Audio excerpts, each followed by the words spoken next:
Okay. All right, let's move on. What else we want to talk about? Iraq. Lori wants to talk about Iraq. Okay. Thank you. The head of Kurdish foreign relations has asked the U.S. to appoint a special envoy to mediate between Baghdad and Erbil. What's your response to that request? Yeah. So we certainly heard about that idea to appoint a special envoy. We believe at this point that this is an issue that can be worked out internally, that it can be worked out between Baghdad and Erbil, and don't feel that it's necessary to appoint some sort of United States envoy in some sort of new position to handle this.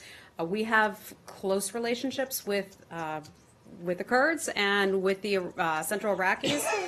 We will continue to try to facilitate conversations, but we just don't feel that an envoy is necessary to appoint. Well, I'm sure the Kurds do, otherwise they wouldn't have asked. And a point, in fact, for example. Lori, I'm not aware of a formal request to appoint an envoy. I've heard of this report. I'm not aware of a formal request. But look, I mean, every nation, every dispute around the world could ask us to appoint an envoy. You know, we think that countries can work out some issues on their own. There's a very long history here.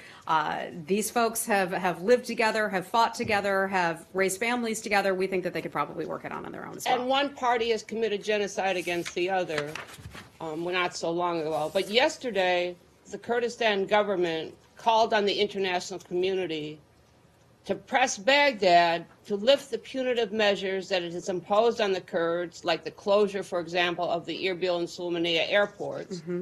So what have you done in that regard to facilitate the opening of those airports, which is a necessity? Sure. We've lots of conversations to try to facilitate some sort of an agreement on the part of Baghdad and Erbil.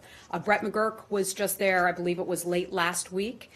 He met with both Barzani and also with the Prime Minister Abadi, both in Baghdad and in Erbil last week. He made calls over the weekend. Secretary Tillerson was on the phone over the weekend. He spoke with both Mr. Barzani and Abadi over the weekend. So, I mean, that's a very high level of support that we have trying to help facilitate things for things to improve in Iraq. I don't know that there's that much more that we can do, but we call on the governments to sit down and have a conversation together and work this out. As a result of all that talking, has Baghdad made any commitment on when those airports will be reopened? You know, the last thing that I have on that is just we're going to work to continue to press for the opening of any remaining airports that are closed.